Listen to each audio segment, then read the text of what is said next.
For more than 6 decades, French soldiers stood watch in Senegal, not just as foreign troops, but as living reminders of a colonial past that refused to fade. They were based at Camp Gallieni in Dakar and at Blaise Diagne International Airport.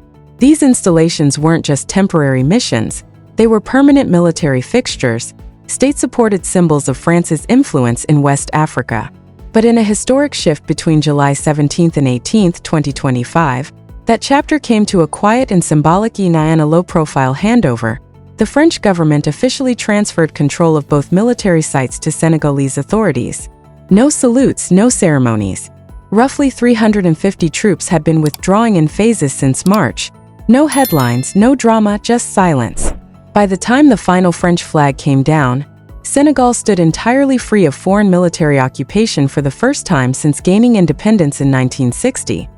What makes this moment extraordinary isn't just that France left, but how it left.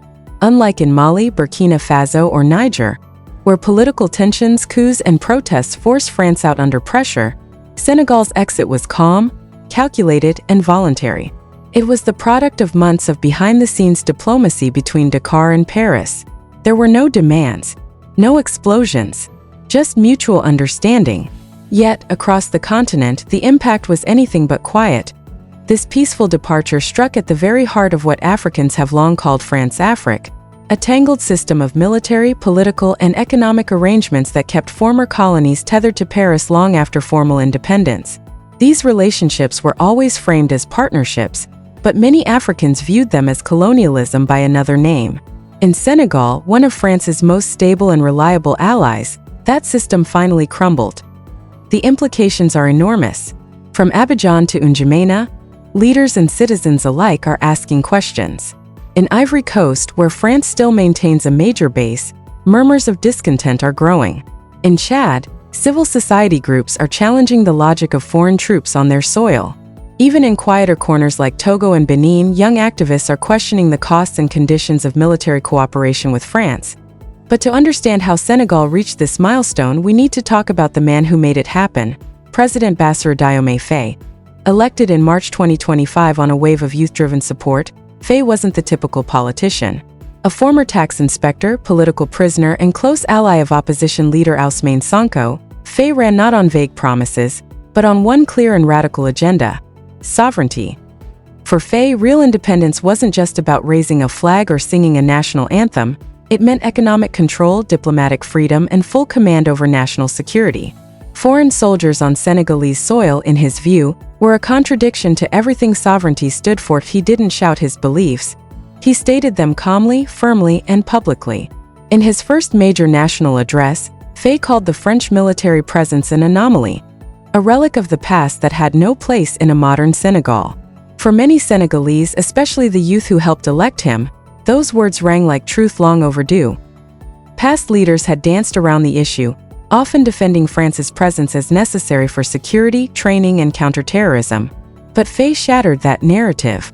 He redefined national security, not as something outsourced to foreign troops, but something built from within. He followed words with action. Immediately after taking office, Faye formed a Defense Transition Commission to review Senegal's entire security infrastructure. His team combed through bilateral agreements with France, engaged in quiet negotiations, and when the final deal was struck, there was no media show, no political posturing, just action. But Faye didn't just tell France to leave. He replaced their presence with a vision. Leaked government documents revealed a comprehensive strategy to boost Senegal's military self-reliance. That included building local officer training programs, expanding defense manufacturing, and forming regional alliances with neighboring African nations like Guinea-Bissau, Gambia, and Ghana. His administration isn't just focused on defense, it's crafting an entire doctrine around sovereignty. One key pillar is military education. Faye's government is investing heavily in upgrading military academies, with new programs in counterinsurgency, cyber defense, and border security. These schools aren't just training soldiers, they're cultivating national pride and independence. At the same time, Senegal is building its own arms industry. Until now, most of the country's weapons and equipment were imported from France, Turkey, and China. But new procurement laws introduced in April 2025 have prioritized local manufacturing. Drones, armored vehicles, and digital surveillance systems are now being produced on home soil.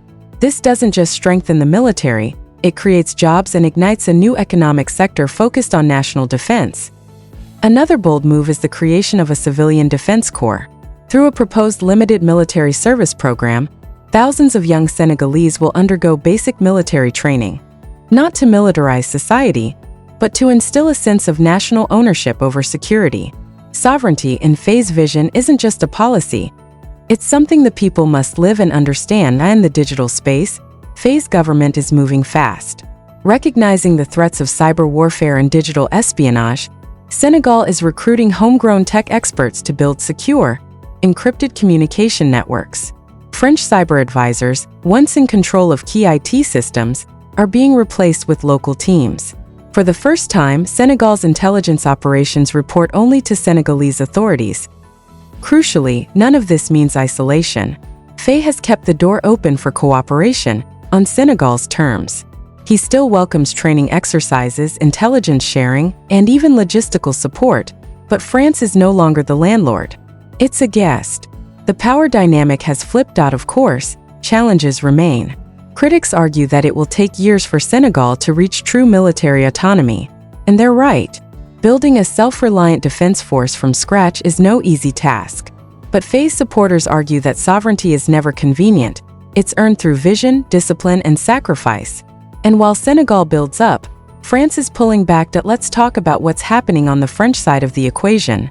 The quiet exit from Senegal follows a series of humiliating setbacks for France across West Africa. In Mali, Burkina Faso, and Niger, French troops were expelled amid growing anger over neo-colonial influence and unequal partnerships. These weren't diplomatic misunderstandings, they were crises marked by coups, protests, and the burning of French flags. But Senegal was different, and arguably more painful for Paris. This wasn't a revolution, it was a referendum. The people voted, the government negotiated, and France walked away. No crisis, just choice. And that choice sent a signal that even France's strongest partners no longer see foreign troops as necessary.